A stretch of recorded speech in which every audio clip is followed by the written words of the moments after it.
Hey, it's your favorite antagonist again. I always talk about the pop report, and sometimes when I speak of things you do not understand. I speak for which you do not understand. Sometimes I forget how much I know about the card market and how fucked up it really is, and the game was rigged from the start. When it comes to Pokemon card collecting, and I wanted to give you my worldview on why the modern market is that fucked up and why I refuse to engage in it. I refuse to pay these prices that people ask for, and maybe you should question some stuff, and maybe you'll learn something when you come along with me on this little journey of life. So to start off, I actually want to talk about different trading card games, like the most popular ones in America, which I would say is Pokemon, Magic the Gathering, and Yu-Gi-Oh!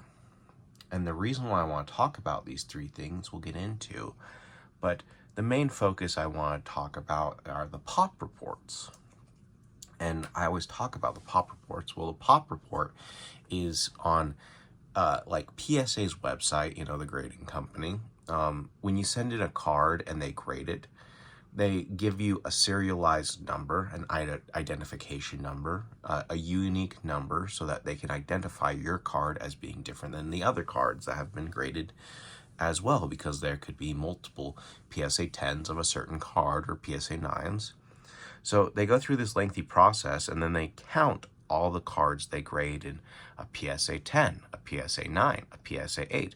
And they do that for every card that they grade, for every different card company that makes them. Yu-Gi-Oh!, Magic the Gathering, Pokemon. So what we have here is 2002, so 23 years ago. The base set for Yu-Gi-Oh!, the Legend of Blue Eyes set, what you're going to observe and what I'm going to show you is that this is a 23-year-old set. It's the first set made by Yu-Gi-Oh! It's like the equivalent of base set Pokemon, except for the Yu-Gi-Oh! Franchise. And I just want you to look at some of the pop reports on these cards. So a first edition Trihorn Dragon is 109 in population. So there's only 109 of the first edition Trihorn Dragon. Trihorn Dragon Unlimited from the 2002 set, there are only 74 copies in a PSA 10. And what you're going to notice, like with Blue Eyes White Dragon, there's only 106 copies. As well as, let's look at this Dark Magician, first edition, there's only 87 copies of Dark Magician and 8. So what you're going to notice about a lot of these numbers is that they're around the 100 mark. And I've said that before, and I'll say it again, that it really changes the game when you get past that 100 mark. Because if you look at Blue Eyes White Dragon from the Legend of Blue Eyes, a PSA 10, according to PriceCharting.com, can fetch a price of $5,171, which is very expensive, and its price is just because there are only 100 copies of it in existence in a 10, Same with something like Dark Magician. They want $6,786 for a Dark Magician. Why? Because there's only about 100 copies that exist. So the pricing is just. If you're lucky when there's a seller who's willing to sell it to you. You might see a listing on eBay for $6,000 or $7,000 for this card, and there may only be one listing,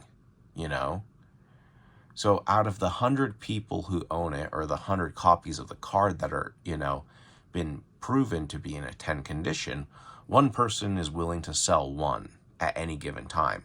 That's something that's kind of, a little harder to come across. And if you look at something like Jinzo from Pharaoh Servant, this is one of my favorite cards. it goes for $3,925. That's still very, very expensive. And this is just for Yu-Gi-Oh! And we've gone over the pop reports of these old sets from the original era, how they only have 100 cards in the sets. Now let's look at something like Pokemon, okay? In Pokemon, what you have is you have a couple different cards. You have the unlimited version, the first edition, the base set, and the shadowless. The shadowless are the ones that fetch the highest value because they tend to have the least amount on the pop report. So you'll see for Alakazam, there's 454 for the unlimited. There is 92 for the first edition and 33 for the shadowless. Now let's look at Blastoise. There are 381 for the unlimited. There are 102 for the first edition. And for the shadowless, there are 44. Now let's look at everyone's favorite, Charizard. Now for the unlimited version, there are 489. And keep in mind, this is the 1999 set. So let's go back to Charizard. There are 489. For the first edition, there are 124. And for Shadowless, there are a measly 58 copies.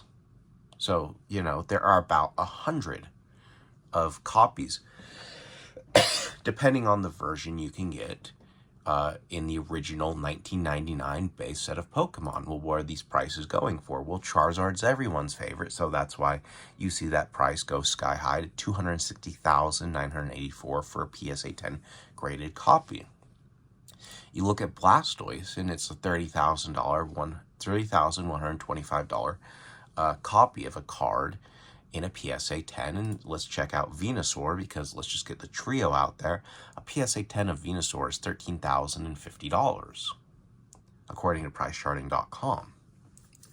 Now, the reason why those pricings are just is, like I said with Yu-Gi-Oh!, is that there are very limited quantities of these cards. There are about 100 or less copies of any given card from these original sets. Now let's look at something that I don't know, and I'm probably going to be talking out my ass about a little bit because I don't really care about Magic the Gathering, but let's just show you how much I don't know about anything can really add up. Let's look at the most expensive card in the set, the Black Lotus. Let me scroll down to get to it. Black Lotus. So in Alpha Black Lotus, there are only 3 copies graded in a 10, 21 graded in a 9, 42 graded in an 8, 16 graded in a 7. Okay? When it comes to Magic the Gathering, which their base set or their alpha set was from 1993, that's almost what? 2003? That is 35 years old, or sorry, 33 years old. So a 33-year-old set to have a measly 3 cards in an alpha. In the beta, there are 7 copies in a 10. You throw in some of the 9s and you get about less than 100 copies. And we're going to look at some of what is out there that doesn't say, but some people claim that the Black Lotus goes for around $500,000. Well, it seems just because there's only 3 damn copies of the card in existence. It graded in a 9, it's $77,000, where there was about 20 copies. And let's look at the other most expensive cards in the set. I don't really know a lot about Magic, but apparently the Time Twister is the second most expensive card. They want $27,714 for a copy of it. And it's going to be less than 100. It's probably going to be less than 10 graded copies. And the last one we're going to look at is Siobhan Dragon. Now, we have 10,674 at a 9.5, 9,703 at a grade 9.